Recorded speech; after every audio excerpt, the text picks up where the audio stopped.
তোকে দেখ 5টা প্রশ্ন করম, যাই এই 5টা প্রশ্নের সঠিক উত্তর দিবার পারবি তার সাথে আমার বেটির বিয়ে দেবো।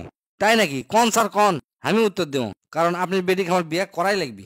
ঠিক আছে শোন, 1 নম্বর প্রশ্ন, বাংলাদেশ কোন দেশে অবস্থিত? 2 নম্বর, 17 এপ্রিল কোন তারিখে আসে?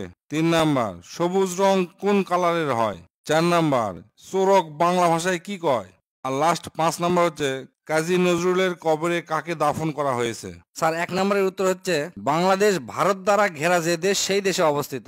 2 নম্বর, 17 এপ্রিল হচ্ছে 16 আর 18 এপ্রিলের মধ্যিকার তারিখ। 3 নম্বর হচ্ছে বাংলাদেশের পতাকার মধ্যিকার গোল অংশটা বাদ দিয়ে যে অংশ থাকে তাকে সবুজ রং কয়। 4 নম্বর হচ্ছে বাংলা ভাষায় চোরকে বিভিন্ন নামে ডাকা হয়, এজিঙ্কা, তস্কর, চোরা, অপহর্তা ইত্যাদি। লাস্ট 5 নম্বর হচ্ছে কবি কাজী নজরুল ইসলামের কবরে বাংলাদেশের জাতীয় কবিকে দাফন করা হয়েছে।